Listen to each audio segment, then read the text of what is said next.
What's up, everybody? Welcome to the show. This is the Fantasy Football Fanatics podcast, the official podcast of thefantasyfootballfanatics.com. It is Friday, August 9th. Welcome to the show, everybody. I'm your host, Griffin, joined by Jason Cabrera. What's up, Jason? A whole lot, man. Football is live and happening. It's a real thing. It's happening now. Finally. Yes, we've had kind of real football now. Week one of the preseason is officially underway. All three of our teams have played. Both Jason and mine have won. CJ's lost, which is clearly why he's not here. No.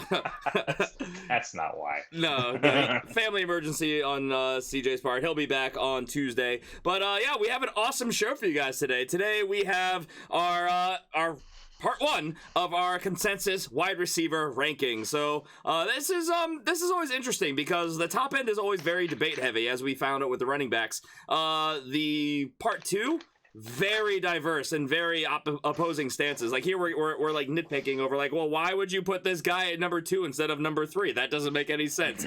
Not a big deal in the grand scheme of things, but I mean, we'll have over 10 spots of discrepancy in some of these guys we'll talk about on Tuesday's show. So these again are the shows you want to hold on to, listen back to, and remember that these are not final rankings. These are our rankings as of we're underway of week 1 of the preseason. It's the 9th of August. Drafts are still a couple weeks away. Things are going to change. So take the information more than the actual ranking and apply that to your league and what your team needs are. So before we get to that, make sure you guys subscribe wherever you're listening. We are a year-round podcast every single Tuesday and Friday, bringing you all the things you need to hopefully win your fantasy leagues. We are on Twitch. We are on YouTube. We are on iTunes, Apple Podcasts. We are on Google. We are everywhere. Stitcher. Just search for The Fantasy Football Fanatics and you'll probably find us. And also, if you want to support the show, rate, subscribe, review, and go to Patreon, patreon.com/thefantasyfootballfanatics. That's how you can help us keep these microphones recording and get yourself some nice bonus content over there as well. With all that being said, these shows, they always run long, as we've seen from the last 3 that we've done, quarterback and 2 running back ones. So we're going to dive right into our consensus rankings. The only newsworthy thing that I wanted to talk about today, we'll cover the news extensively on Tuesday, was Cleveland traded Duke Johnson to the Houston Texans. So that's interesting. I mean, obviously, they had a hole. They cut Deonta Foreman. We knew that, and we knew that was going to lead to them making some sort of decision and pursuing somebody. Didn't think it was going to be Duke Johnson per se. But hey, Duke Johnson is out of Cleveland. He's in Houston, and I think that leaves a glaring hole and an interesting situation in Cleveland because he was their backup. I mean, behind him, it's a bunch of no-name guys, undrafted. There's 4 undrafted running backs there in Dontrell Hillard, D'Ernest Johnson, AJ Olete, and Tyrone, was it Gray? I think these are names I don't know. Even I don't know these names, so I'm having to look them up. So a bunch of nobodies behind Kareem Hunt, obviously, who's a big name but suspended for the first 8 games. So, right. Wow, that's pretty intense. So Nick Chubb and a bunch of jobbers. So to me, this shoots Nick Chubb even higher up the boards because I think he's going to see every snap. I think he's not going to come off the field at all when the offense is on the field. And you're just going to have to be wary of when Kareem Hunt does come back. And I guess the eternal debate, which we talked about a couple of days ago, what do you do? Do you draft him high because he's going to go high and then trade him for his value? Or do you just let that be somebody else's headache? I don't know. Jason, what are your thoughts here? Because I personally was under the impression that Cleveland was not going to do anything because they needed that depth. So what are your thoughts? I'm sorry, which one are you asking about? Kareem Hunt or are you asking about Nick Chubb? I'm asking about the whole situation. Nick Chubb with Duke Johnson leaving, the whole 9. Well, I've made my stance on this pretty clear. I think Nick Chubb's the guy there. I think that Kareem Hunt's a guy they brought in for trade value. They may bring him in, see what he can do for a couple of games. But the bottom line is the vast majority of your season, Nick Chubb is going to be the only game in town as far as the running back position goes. So for me, I'm a Nick Chubb truther. I think that they go with Nick Chubb. They stick with Nick Chubb. If Kareem Hunt comes in, I don't think he's going to be as big of a factor as a lot of people think he's going to be. I think they're going to stick with the hot hand, and I'm pretty sure Nick Chubb's going to have himself a year. Yeah, I think he's going to have himself quite the year. I don't know. It's that Kareem Hunt wild card. I just don't know what to do about it, honestly. I feel if you get one, I feel like you're going to have to get the other, but they're going to cannibalize each other. I just don't know what to expect. I don't know. It's going to be interesting. People are going to draft him, and people are going to be either really happy or really disappointed. Go ahead. This is another reason why you don't draft early, because I think that what you're going to see here now, and we're in the middle of the preseason. Okay, so we're going to see a lot of teams cutting players and moving players to practice squads, and players getting picked up off of practice squads. And the running back position is relatively deep right now. There's a lot of good running backs out there. So I expect Cleveland to reach out and grab somebody that's on a team that's maybe third on the depth chart, doesn't deserve to be third on the depth chart because you got a couple of really good running backs there. So keep your eye on that, and that's, again, why you don't draft early. Are you drafting Nick Chubb? He's currently going fourth pick in the second round. Yeah, I draft him. Absolutely. Right there at that value? Mm. All right. Sure. Even with the uncertainty season long of how that's going to play out? Yep. Would you be looking to trade him with Kareem Hunt coming back? Nope. All right. So there's answering the hard questions, Jason Cabrera. All right, very good. I liked it. All right, with that being said, let's get into why we're here. Our consensus wide receiver rankings, part number 1. Now, if you've been following fantasy football at all this offseason, this shouldn't surprise you at all. He is, I feel like it's interesting. I think we've been universally number 1 across the board at every position. I think we've all agreed to this point, so that's pretty exciting, and that's no different at wide receiver. We have DeAndre Hopkins as our number 1. We all have him at number 1, consensus number 1, going number 1 as the 7th pick in the first round, and I feel like this might surprise some people because in standard scoring, Davante Adams actually outscored him last year, and you would think, well, with the upgrades in Green Bay and the philosophy and the offensive system, like, why would it not be Davante Adams? And bottom line, it's volume. Davante Adams got it done, which, by the way, he's our consensus number 2, which I'm the only one that has him number 2, but that's another thing we'll get to soon. I'm very curious about this. But he got it done on touchdowns. You can't rely on touchdowns. That's the thing. Touchdowns are the most volatile thing in the NFL, especially season to season. And look, 1,300, almost 1,400 yards and 13 touchdowns versus DeAndre Hopkins, almost 1,600 yards and 11 touchdowns. I'll take the yardage all day because that's consistent use. And the touchdowns, you know, they'll swing widely. So I'd rather have that floor. I assume that's more or less why you have DeAndre Hopkins as your number 1 as well, Jason? Absolutely. I mean, this is a dude that his chemistry with Watson gets better every single year. He's got an elite ability to have body control, adjust himself in midair. He's got great hands. I think that he's just going to continue to get better with Watson as Watson continues to improve. So, yeah, I really like DeAndre Hopkins this year. Yeah, I think he's going to be awesome. And he's a guy who plays through injuries, and that's kind of what's concerning because he is often kind of banged up, but he plays through them. He's pretty consistent. He's missed 1 game in his career despite a wall of, like, you know, bruises and tweaks and sprains. And, I mean, he's a baller. He goes out there and he plays through the injuries, and he's good for when healthy. I mean, he's had 2 seasons his entire career where he didn't break 1,000 yards. Most of them he's in the, well, let me put it this way. He's got 2 seasons where he's gotten over 1,500 yards. That's super exciting for a guy, and that's the floor that you want. And he's always good for double-digit touchdowns. He's done it for 3 out of the last 4 years. So, yeah, DeAndre Hopkins, I think, is the no-brainer number 1. There's not too much debate to be had here. As long as he is in Houston, I don't see a way that he's not getting you around that level of production, barring a serious injury, I should say. Because, I mean, there's nobody even remotely, you know, contesting him for touches. Will Fuller, obviously, he's more of the deep ball guy. Kiki Kuti, he got hurt today. We'll cover that more on Tuesday's show, but he's not going to be a threat this season, I don't think, now. And, I mean, the tight ends aren't really receiving weapons. Lamar Miller is going to get dump-offs, but, I mean, in the passing game, it is DeAndre Hopkins. And that's another reason why, moving on to the next guy on our list, Davante Adams, who we've talked about a little bit already, I have him second because Davante Adams, as great as I think that he is starting to become, and we've seen it the last couple of years, despite his inconsistency early in his career, he has really turned it on. He showed that he can get it done with whoever is quarterbacking, but there's other weapons in Green Bay that I think are going to demand touches and targets. So I worry about his volume. I think he's, at the end of the year, going to be a top 6 wide receiver easy, which is why I easily have him at my number 2. And I could see a world where he finishes number 1. If he puts up the same yardage and the same touchdowns he did last year, that could easily place him at number 1 ahead of DeAndre Hopkins, or maybe the next guy on the list, but we'll get to that soon.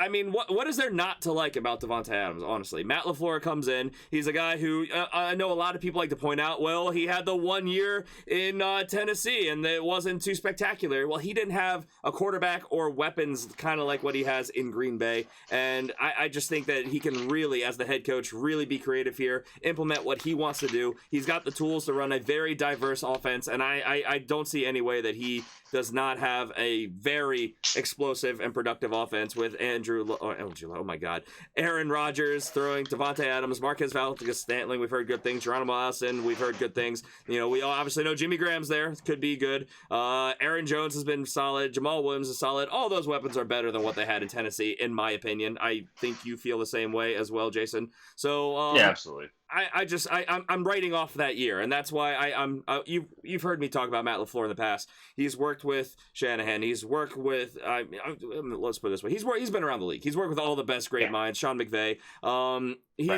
He's seen a lot. He's learned a lot. He's a young coach who we've seen him implement new things, and I think he's going to get the most out of these players. And Davante Adams, I think, in a better offense, I don't see any way he doesn't produce around the level that he did last year. So I'm really excited about Davante Adams. Jason, what are your thoughts? Because you're the lowest. You have him down at 4. I have him at 2. CJ splits the difference at 3, which makes him our consensus number 2 in our ranking. So tell me why you have him down at 4. What's your concern there? I'm still not a big believer in Davante Adams yet. You know, I still feel like I haven't seen what I want to see out of him. Yeah, he had a great year last year, but you kind of answered your own question earlier when you mentioned the touchdowns. He had a lot of touchdowns. You know what I mean? And that's why he was so high on the list. And that sounds great, but I would rather have somebody that gets a lot of yardage. I would rather have somebody that is on the field more often, gets more of those targets. And really, honestly, in this situation, it's just because I believe in the players and the offensive situations that I have ranked ahead of Davante Adams more than I believe in Davante Adams. So it's not necessarily about him. It's really about the players that I ranked above him. Do you see another almost 1,400-yard season in him in this offense? Feel pretty good about that? I mean, anytime you got Aaron Rodgers throwing the ball down the field, you can't ever rule that out. I mean, he can turn any one of those receivers into 1,000-yard receivers. So yeah, I could definitely see him getting another 1,300 to 1,400 yards this year. There you go. All right. So Davante Adams, our consensus number 2, rolling right along. Not too much debate at the top here. The next guy on our list, a guy who certainly was not here last time we did this show. No. He was he even in our top 24? I don't remember. I think he was in our top 24, but it was closer to the 24 than it was to the top of it. Pretty sure for risk mitigation we had him in our wide receiver 2s. But our consensus wide receiver 3 is Tyreek Hill. I have him at 3. Jason, you have him at 2. You're the highest. CJ shockingly the lowest at 5. I thought that CJ would throw this guy right up at number 1 or number 2, but down at 5. Yeah. CJ not here to explain himself, so we have to speculate. But you're the highest on him. I don't think there's too much of a surprise factor having him up that high, though. I mean, one spot ahead of me. What are your thoughts on Tyreek Hill for 2019? Dude, Patrick Mahomes. I mean, you got Patrick Mahomes. You've got a top of the line offense. You've got one of the best offensive coaches in the league, and Tyreek Hill is an absolute beast. He's got the speed. He runs every play in the book. He can run the entire route tree. He's already proven he could be the number 1 guy. He could be the number 1 receiver in the league if he wants to, and if he's available all year to do so. And Patrick Mahomes repeats what he did last year. Absolutely, Tyreek Hill is going to be that guy. So I have nothing but faith in the fact that Tyreek Hill is going to be the guy. Yeah. Look, bottom line, this is a guy that in standard leagues, I think it was universally, but in standard leagues, we'll say that for the sake of today's argument, wide receiver 1 by pretty much a large margin. Just under 1,500 yards. 12 touchdowns, also added 151 yards on the ground and a rushing touchdown as well. So 13 touchdowns overall combined. Gold. Fantasy gold. Yeah, 1,600 yards combined. It's fantasy gold on a very explosive offense that we don't expect to take a huge step down this year. Now, we have expressed a lot of concern around the situation that, the running game downgraded and that affect the whole team. And they've had all defensive coordinators have had a whole offseason to see what this offense is doing. And that's all valid. And I agree with all of that, honestly, I do.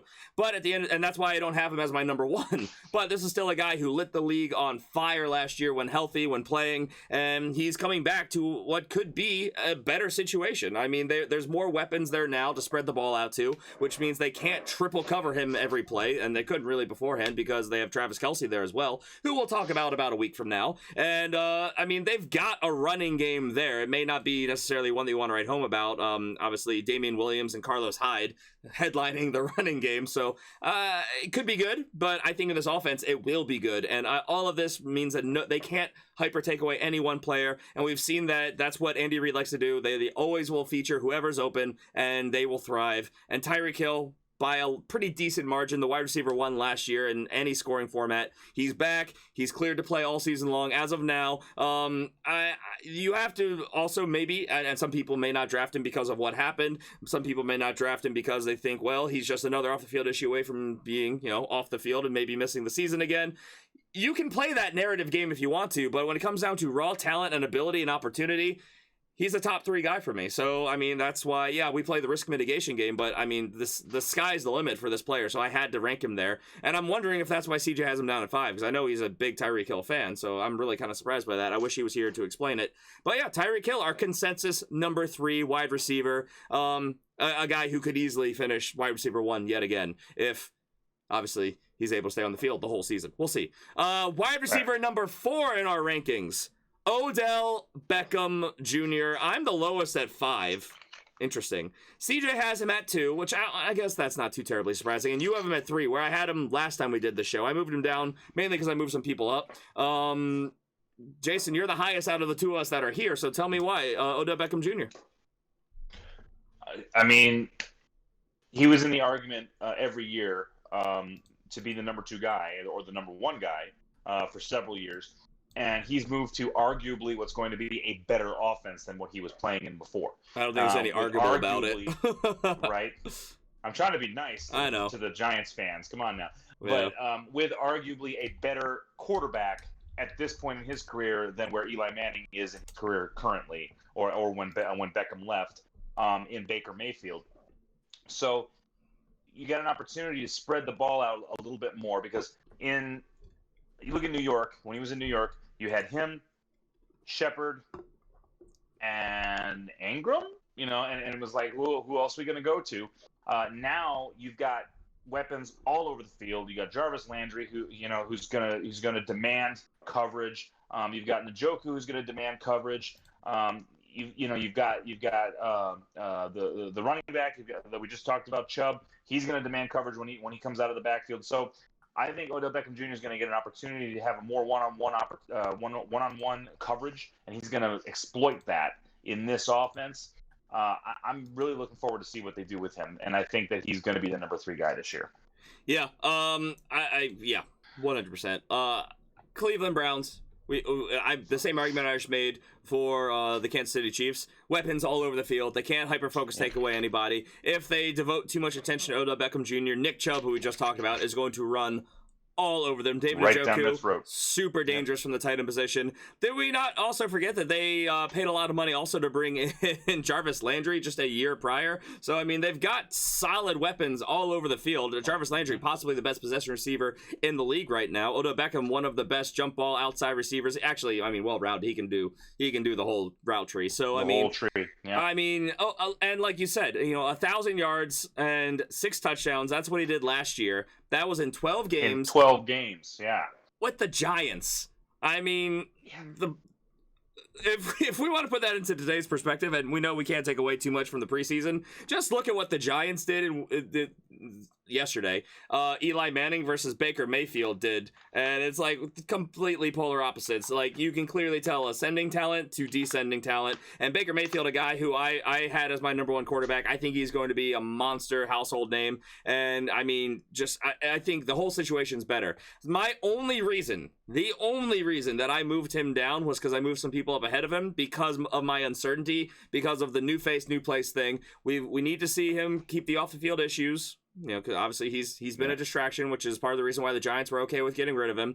And though I don't expect it to be a huge problem with the surrounding talent that he's got there, I think that they're going to be competitive. I think he's going to be engaged, and Baker Mayfield's going to be huge. But he's got to learn a new playbook. That could take some time. So there's a lot of reasons why I'm being just a little cautious with Odell. But this is easily, yet again, another guy I could easily see at that number 1 spot at the end of the season. Jason, this actually would be interesting because we haven't talked about tier breaks too much. Where do you place the tier break based on our rankings right now, with our top wide receiver ones before you get to like those 1As/2s in your tiers? I hate to say this, but I haven't actually tiered out my receivers yet. That's the one position group that I haven't tiered out. I've tiered out everybody else. I just haven't tiered out my guys. But I can kind of take a wild guess here, and I think that my first tier break would probably come at about the 3 or 4 position. So actually, as we have, I mean, if we were looking at our consensus rankings, I'd probably put my tier break right after Odell Beckham Jr.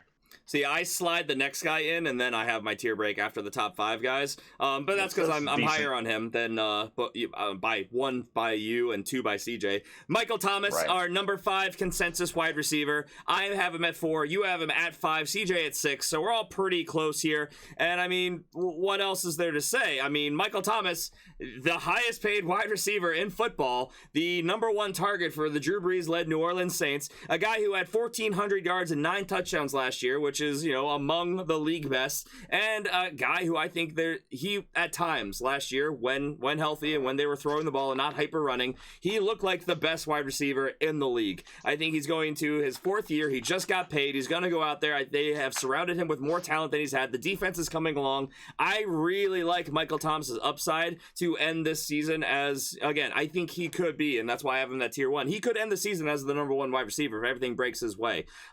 Just an amazing talent and just incredibly productive. 125 receptions too. That's great volume. I love that floor. So there's a lot of reasons why I like him for fantasy. I like him in real life, and therefore I have him ranked in my top tier break and as my wide receiver 4. I went back and forth with him and Odell Beckham Jr. a lot, and the consistency is why I ranked him over Odell Beckham for me, because Odell I had to move down because of the change of team, change of scenery. Tell me your thoughts on Michael Thomas there, Jason. Yeah, I mean, he got his big boy money, so he's going to be playing with a little bit of swagger this year. That's nice. He's got Drew Brees throwing him the ball. It's one of the best passers in the history of the league. These are all good things. You know what I mean? It's just the only reason I have him down at 5 as opposed to being up in the top 4 is that this offense has become increasingly reliant on its running game. So a little bit less slinging the ball all over the field. Also, those breaks between playing in the dome and not playing in the dome, those are still real. Those still happen. So you may see Michael Thomas kind of lose a little bit of that production when he goes away from the dome. But overall, I like Michael Thomas a lot, and there could be a very strong case to place him in tier 1 of the receivers. I understand that. Yeah. You actually kind of made an argument I forgot to make with the whole running game changing, and I mean, I think they're going to have to throw more than they had because they don't have Ingram anymore. I really obviously like Alvin Kamara, but he's going to be he does a lot of his damage in the receiving game. And Latavius Murray, I think he's going to be a red zone, I formation, short yardage, run it right down the middle type guy. But I don't think that they're going to be using him a ton between the 20s. So yeah, all these reasons are reasons I think they're going to kind of go back to even more balanced, and I think Michael Thomas stands to benefit from that.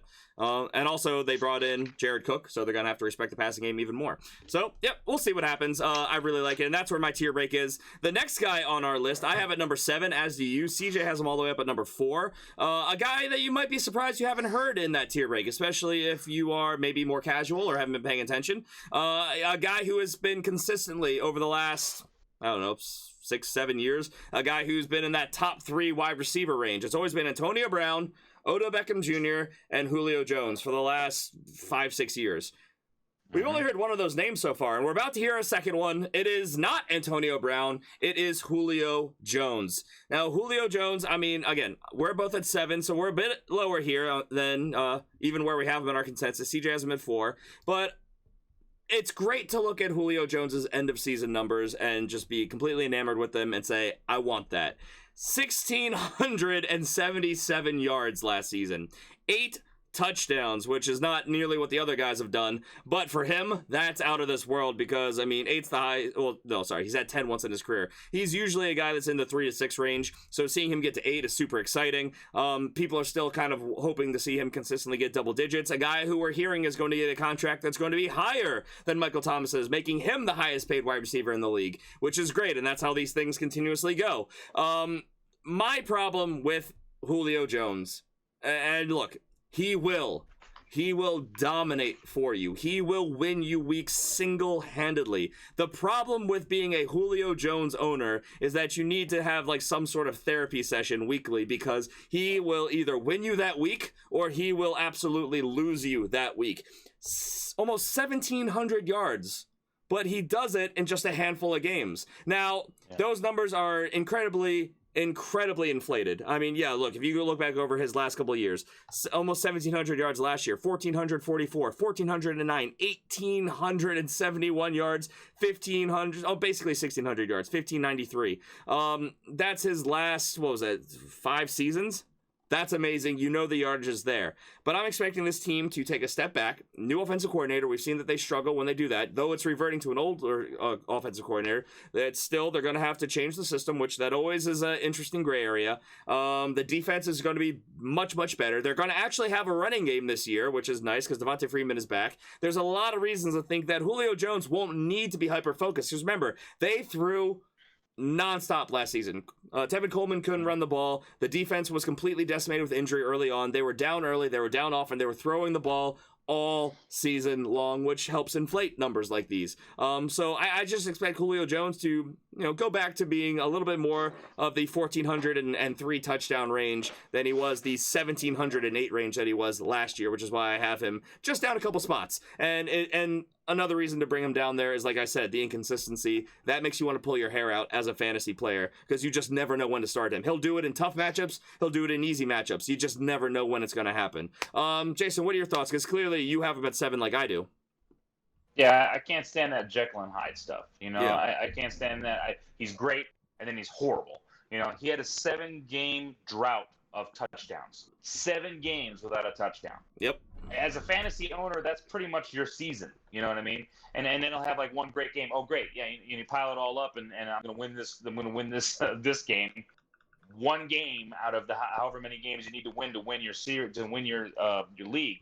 So yeah, that drives me insane. I feel like I'm high on him at 7 because of that. Because again, guys, like Griffin already said, you look at the final tally and it's like, oh wow, that's amazing, that's fantastic. Look at all those points, that's great. Okay, but it's the same thing as looking at garbage time in a game. A team that's already trounced the team that they're playing, and then in the last quarter, they're up by 30 points, and then they put in all their scrubs, and the scrubs go out and get, oh wow, they got 2 touchdowns. Who cares? It's garbage time. It's the same thing with Julio Jones. He scores in bunches and then doesn't score at all, and that's horrible for you. Because like Griffin said, yeah, when he does that, it's great for you, but the rest of the season, you're sitting there going, where is Julio Jones? Where's my number 1 receiver? I spent all this money to get this guy, because you're going to spend a lot of money in an auction draft to get Julio Jones. Yep. You're going to spend a high draft pick in a snake draft to get Julio Jones. All that capital goes away. Yep. 4th wide receiver off the board, 1st round, 12th pick. Crazy. Absolutely. You just spent that, and now you got a long turn. If you're on a snake draft, you got a long turn before you can pick again. And if you did that, hey, guess what? I got a running back now. I better pick a running back, right? So you're going to waste a lot if you go out and get Julio Jones. For me, honestly, I keep my hands off Julio Jones. I'll nominate him early in an auction draft to get him off the board and get all that money out of people's pockets. Yeah, people are going to spend a lot of money on him, and I second that because, yeah, like you said, the Jekyll and Hyde thing. I mean, the droughts. Like, it's not even week to week. Sometimes it's just long stretches. You never know with Julio. But then he'll turn around and give you a 300-yard and 3-touchdown game, and you're like, yes, that's why I drafted him. But guess what? And this is the argument that I made one game. Yeah. Who was the running back I made this for? I think it was Derrick Henry we were talking about last show. Yeah, where, that's him. Yeah, he'll give you like these 3 massive games, but guess what? Going 3-10 doesn't make you a playoff contender in fantasy. So his end of season numbers don't matter. You need that weekly consistency, and Julio Jones just really is inconsistent when it comes to all that. I will happily let him go to somebody else and spend that capital on getting him just so I don't have to have that headache. I had a league last year where somebody was so excited they had Derrick Henry and Julio Jones on their team together, and it was good luck. It worked out exactly as you think it would work out. Yep. Have fun, good sir. You're gonna need it. Yeah. That's your headache. Yeah, you enjoy setting that roster every week and that knowing why this all-star team's not working and clicking. Yep. Wow. So, Julio Jones, our consensus number 6. So we're halfway there. Our number 7 wide receiver per our consensus rankings. Again, we are both in sync here. We both have him at 6. CJ all the way down at 9. I wish he was here to explain himself. Mike Evans. I believe that we're both really high on Mike Evans. And look, if you look back at his numbers last season, they're pretty good. 1,500 yards and 8 touchdowns. That's not a bad stat line. But I think the reason that we're projecting him even higher than he finished and why we're super excited about him is because, obviously, do I need to say it? We've said it about 1 billion times. Bruce Arians, who we're hearing is not being super hands-on with the offense, but I don't care. I know that his influence is going to be there, and at the end of the day, we're going to see a Bruce Arians offense. Byron Leftwich, I expect that he's going to implement a lot of the things that Bruce Arians wants, and Bruce Arians, he's really good at getting really good production out of his pass-catching weapons. I don't see a world where Mike Evans does not finish as a wide receiver 1. The range of possibilities, I think you could argue, but I think that he at the very least gives you a stat line like what he gave you last year. And I mean, that's all you ever want. I mean, if you can get 1,500 yards and close to double-digit touchdowns, you're pretty happy. I mean, he finished as the wide receiver, 6 or 7 last year, depending on most scoring formats. So not too bad. So clearly you're right there at 6 with me. So tell me your thoughts on Mike Evans for this season. Okay, so yes, Bruce Arians is very exciting. Okay, anytime he comes to a team, you're going to be very excited about it because no risk it, no biscuit. He's going to throw the ball down the field. He wants to go vertical. He wants to get guys like Mike Evans down the field 20, 30, 40, 50 yards for catches and stuff like that. I preach caution with this kind of thing in thinking, oh my gosh, that means Mike Evans is gonna go out and get 1,600, 1,700 yards. Calm down. This is the first year, and I said it during our quarterback rankings. The first year in Bruce Arians' offense is tough because it is very, very complicated. There's a lot of stuff that goes into it. It changes everything that you're doing. So Jameis Winston owners, everybody just calm down. Okay, it's going to take a year. I mean, even Carson Palmer, who walked in and was very good in that system, it took him a year or two to really get control of that system and understand what was going on. Same thing with Larry Fitzgerald, someone who has been around for a long time. It took him a while to understand exactly what needed to happen within this system. So as much as I love Mike Evans this year, I kept him right where he ended, which was at number 6, because I don't expect him to take a giant leap forward, okay? But I do expect him to perform very well this year. Yeah. Just like he did last year. All the reason why I am super high on other weapons there, which we're not going to talk about. Wait, let me bring up our consensus rankings. We are going to talk about Do I have to talk about him? Hold on. Let me. No, I think he's still down the board. No, we're going to have to talk about him. No. Not today's show. Yeah. Not on today's show, but we'll have to talk about him on Tuesday's show. No thanks to CJ. Wait, I didn't see. Where did CJ put him? CJ put him. Oh, 22. We're both at 18. He's got him at 22. That's why he's down so far. I gotta adjust my rankings so we don't have to talk about him. Stop it. I know. If anybody follows the show, you know who we're talking about, and we'll talk about him. On Tuesday. Dang it. All right, but moving on. A fellow pass catching threat. A friend of Mike Evans there on the Buccaneers. That's all I'll say. Let's move on to the next guy, though, which is number 8 in our consensus rankings. I have him at 9. You have him at 8. CJ at 7. So we're all pretty consistent here. Antonio Brown. Now, you're the highest out of the two of us that are here. So tell me your thoughts on Antonio Brown for 2019, Jason. I'm shocked that I'm the highest on him. Well, out of the two of us. Yeah. Out of the two of us, yeah, I'm shocked I'm the highest on him. But look, the bottom line is the reason he's not number 1 anymore or number 2 anymore is because he has downgraded across the board, right? He's gone to a not as productive offense. He's got a not as productive quarterback. He's kind of the only game in town right now as far as where the ball's going to go through the air to. Yep. The reason I still have it in my top 10, it's still Antonio Brown, guys. Yeah. Okay? Antonio Brown is the best pure receiver in the league right now. He runs every route. He can get separation from anybody. He beats double teams routinely. Okay? This is a guy that is a game changer. He's always open. You know, that's the bottom line when you're talking about Antonio Brown. So, yeah, you still have to give him his respect, put him in that top 10. Yeah, I mean, this is a guy who, like, everything Jason just said is true. He's good for around 1,300 yards and double-digit touchdowns as a baseline every year of his career, going all the way back to when he first kind of did it in 2013. And then his 3 years before that, they're a little hit or miss, injury-riddled, and there are other names in town, which, like Mike Wallace, who obviously left after that, and then Antonio Brown took over and became the monster that we all know him to be.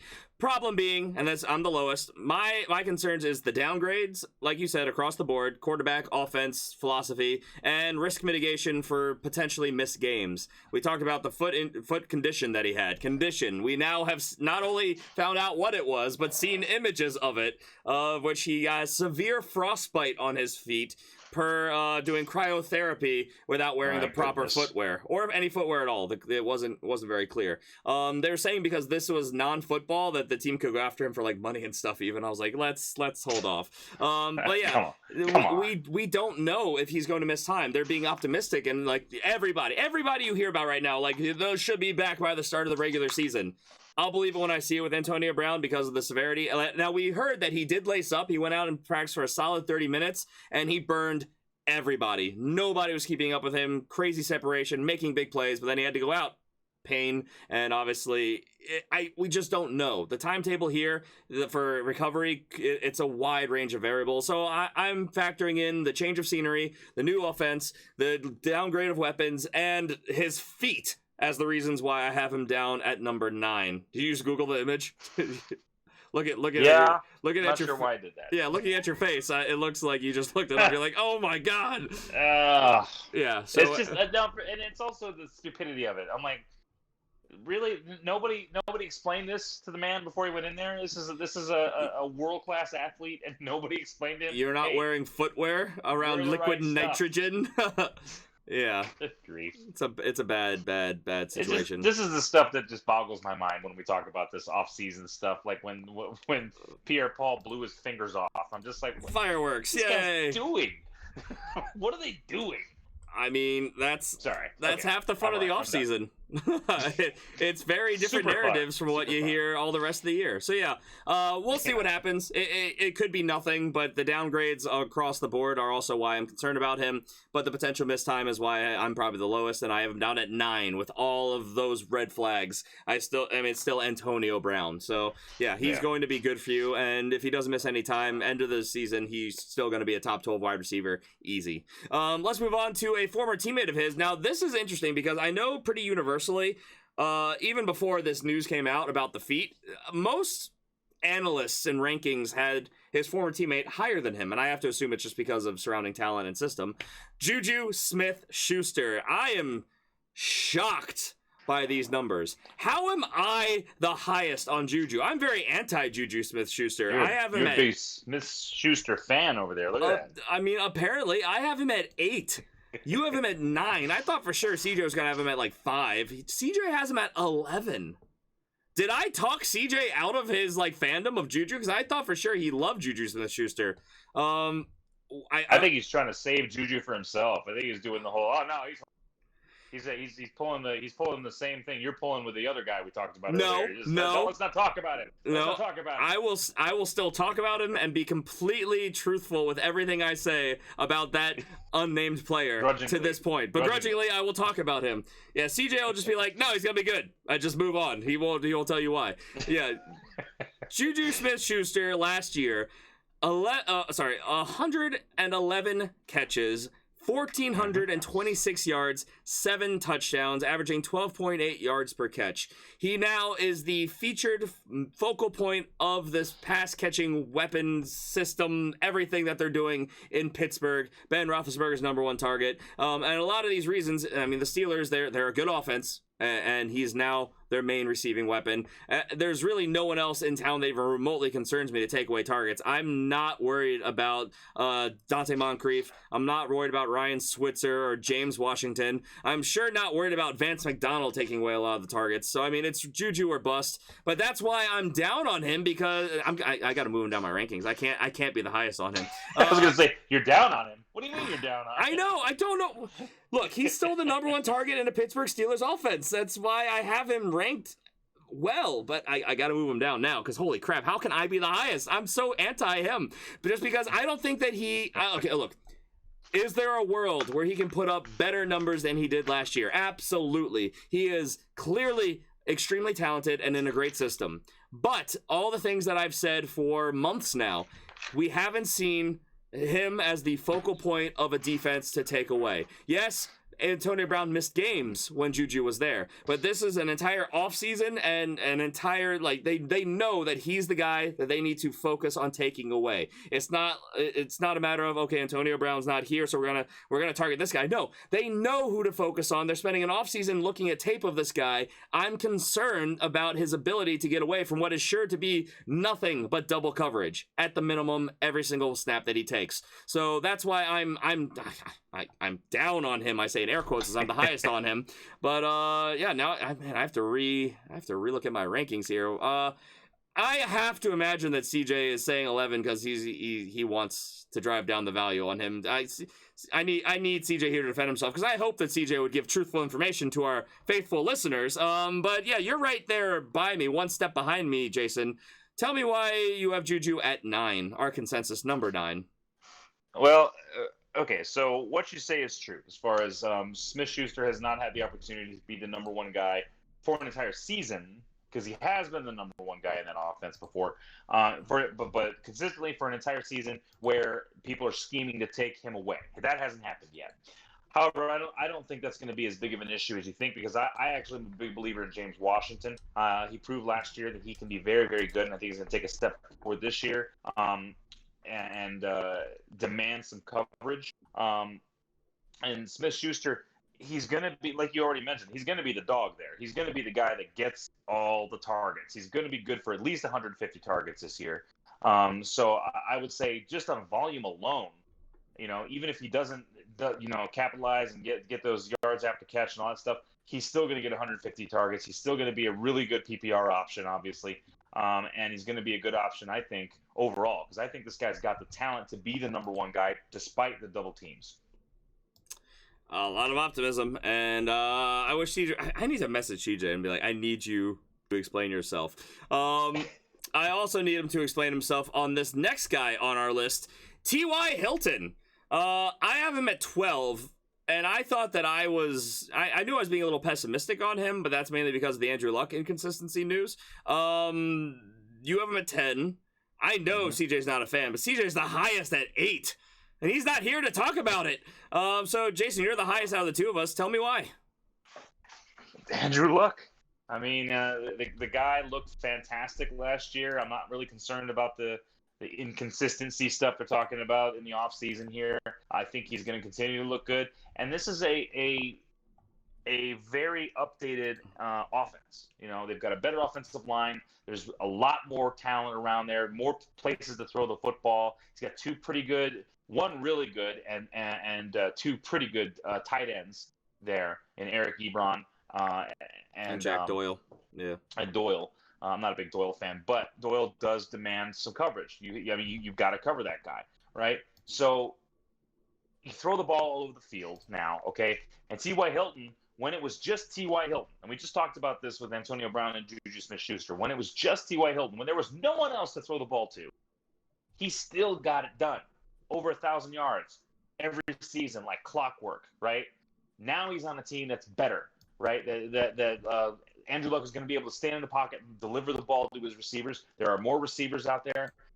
I don't see a world where T.Y. Hilton does not end up as a wide receiver 1. Yeah, I mean, I agree. I actually I'm really high on T.Y. Hilton. All we're hearing is that he is lighting up practice, that he is absolutely killing it. I love that they have other weapons there in town right now. I mean, they brought in Devin Funches. I mean, obviously they drafted Paris Campbell. They've got a couple other names in Zach Pascal and Chester Rogers, who they like. They've got weapons. They've got tight ends, like we mentioned, Eric Ebron and Jack Doyle, big red zone weapons as well. Marlon Mack and Naheem Hines, I mean, Naheem Hines more so, are good pass catchers. I mean, this offense can really spread the ball out and demand defenses to look all over the field. I really like T.Y. Hilton. It's just there's a couple guys that I had to rank ahead of him, and the unknown about this injury to Andrew Luck, that, I mean, we've seen it before, so I'm being cautious, because initially I had T.Y. Hilton up at number 8 where CJ has him, and I was like, I can't be that much of, I almost had a homer. I'm not a Colts fan.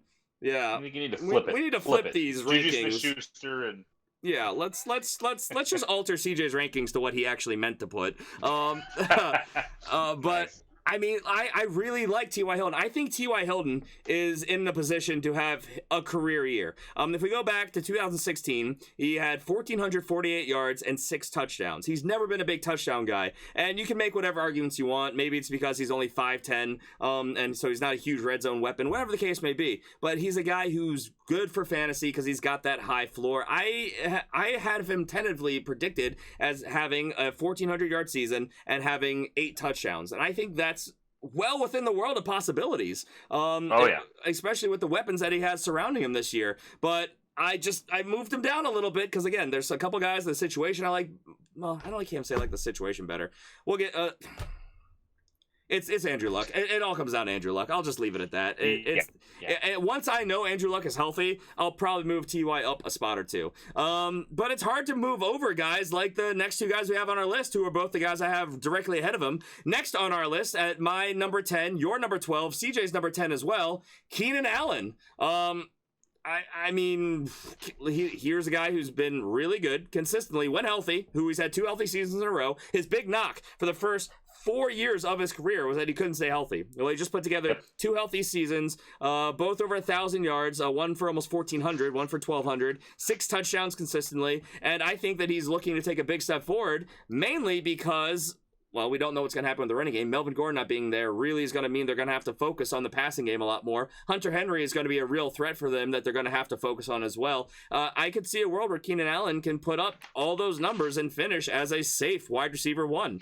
Maybe even with a lot of upside there if he gets a couple more touchdowns. I mean, he's a really, really good player on a good offense and a team with a good defense as well. So we expect him to be in scoring position quite frequently. I really like Keenan Allen this year. So Jason, you're the lowest out of the 3 of us. So what are your thoughts?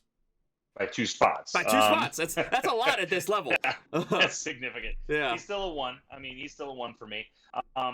Look, we'll talk about the preseason, next show, but I just watched the Chargers play my Cardinals. And Hunter Henry was all over the field. I mean, he's catching balls all over the field. He looks really, really good. And that just went to show right there. And they didn't play most of their big weapons. So that just went to show right there. There are so many mouths to feed in this offense. They're pass happy. They love to throw the ball, especially if they don't end up getting Melvin Gordon back, which I think they will. But if they don't, this is going to be a pass happy offense. Which is going to be good for Keenan Allen. But you have to also remember, like I said, there's just so many mouths to feed in this offense that could end up being a detractor for Keenan Allen. He may not get as many touchdowns. You got like Mike Evans and Hunter Henry scalping those touchdowns. But as far as keeping him in the number 1 zone, I really believe in his quarterback. I like Phillip Rivers. We talk about it all the time. We're big fans of Phillip Rivers on this show. And Keenan Allen, as you said, has been healthy for the last 2 years. However, he does have a durability issue documented over the majority of his career. So that's why I'm being cautious with him, and I'm keeping him on the low end of my wide receiver ones. Is there a world where he ends up in the top end? Absolutely. Yeah. You know what's really interesting? So our number 10, 11, 12 are all the exact rankings of what they are in ADP, and our top 12 is all nicely tucked together. There's not a single guy who sneaked up in there that one of us gave a 13 or below ranking to. Every single one of our guys is ranked 1 through 12 in our top 12 by all 3 of us. Wow. That's really interesting. I don't know if that's ever happened before. Wait till we get to the twos, though. It gets So yeah, it gets crazy. all over the place. I just looked at it. I'm like, wow, that goes crazy really fast. So Tuesday will be a fun show. But yeah, he's a guy that you're able to get in the mid-third round, and he could give you the same production as any one of these guys that we have ranked ahead of him. He's got that world of possibility. Maybe it's because he's not the biggest red zone guy, and that's kind of the common theme with both him and T.Y. Hilton. They're not the biggest red zone threats, which is why they're not higher in these fantasy rankings. All right, and the final guy on our list, and the final guy on ADP, and all the things around, and we're all pretty much in lockstep here with. And how is CJ the lowest on this guy? Again, one of his guys, and he's the lowest on him. CJ's lying. CJ, he's a liar. He is sandbagging. He is 100% throwing all the listeners under the bus. Adam Thielen, we both have at 11. CJ, one spot below us. One spot. Yeah, not a huge deal, but one spot lower at 12. If CJ was being truthful, he'd probably be like number 3. But yeah, Adam Thielen, the number 1 receiver for a Minnesota Vikings-led offense with Kirk Cousins and consistency now for 2 years in a row. There's a lot of things to like about Adam Thielen. I mean, even last year in what was a shaky season to say the least. I mean, obviously Kirk Cousins, he did not have good consistency going to a new place, new offense. The offense didn't really gel, but Mike Zimmer, Kevin, I always forget how to say his name, Stefanski, they have Gary Kubiak there as well to help with the run game coordination. This offense, I think, is going to be one of the top ones in the league, and Adam Thielen is the number 1 pass catching target. Even last year, with all those things kind of being shaky, he went for 1,373 yards, almost 1,400 yards, 9 touchdowns. If you give him consistency and the big step forward I expect this offense to take, I could easily see a world where he gets you 1,500 touchdowns. Touchdowns. Wow. 1,500 touchdowns. That would be unprecedented in today's NFL. 1,500 yards and easily double-digit touchdowns. I could see him getting you 12 touchdowns pretty easily. I just really think that this Vikings offense is going to take a big step forward this year. And CJ has him at 12. All right, talk to me, Jason. What are your thoughts on Adam Thielen? Well, I'm in lockstep with you. We both have him at 11, and it's the same exact thing. I think that another off season with Cousins there. Cousins is going to get his feet under him a little bit. He's going to feel a lot more comfortable. He's going to utilize those other targets that they have there as well. And I think Thielen is going to continue to improve. The guy has improved pretty much every year. I mean, that's the thing about Adam Thielen is that if you look at his stats over the course of his career, almost every year he just goes up and up and up and up and up. And I think that's going to continue. I think he's going to be the number 1 target there. He's already got the guy that has the most chemistry with Kirk Cousins, and I think that's just going to continue. Yeah, I need CJ on this show right now. We're going to do like a part 2 of the wide receiver ones because I need answers to all 12 of these guys. Maybe not all 12, but a solid 6 of them. So yeah, but that does it for us today. We expect high things for Adam Thielen. So to recap our rankings, how are we doing on time, by the way? Let me say something. Oh, wow, we're actually under an hour. Yes, we did it. We did it, America. Nice and short when there's only 2 of us and we don't do the news. So number 1, we've got... No news, that helps. No news helps. DeAndre Hopkins at number 1. At number 2, Devontae Adams. At number 3, Tyreek Hill. At number 4, Odell Beckham Jr. At number 5, Michael Thomas. Number 6, Julio Jones. At number 7, Mike Evans. At number 8, Antonio Brown. At number 9, Juju Smith-Schuster. At number 10, T.Y. Hilton. At number 11, Keenan Allen. And at number 12, Adam Thielen. Those are our top 12 rankings. Make sure you guys tune in. And remember, these are not final. I would honestly say that watch after our fantasy draft these rankings to change wildly after CJ actually updates his rankings. I'm just going to throw him under the bus since he's not here to defend himself. Yeah, but make sure you guys are back on Tuesday when we will be diving into our wide receiver 2s and talking a bit about the flex players as well. We're going to get into the meat of it. It's going to get really dicey. Our discrepancies become quite crazy pretty quickly, so that's a fun one, and make sure you guys tune in for that. You won't want to miss that. Make sure you guys subscribe wherever you're listening. Follow if you are on, well, wherever you're listening. If you're on Twitch, hit the follow button / follow, subscribe, whatever it's called, whatever service you're on, iTunes, YouTube, Google, Stitcher, Podcast Addict. Though it's a long list of things. We're most places. And also, if you want to follow us on Twitter at the FF Fanatics, or individually, I'm at GPalmerFFF.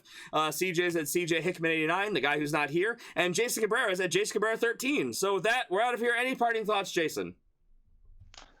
Guys, if you have any questions, any complaints, anything like that, find it on Twitter.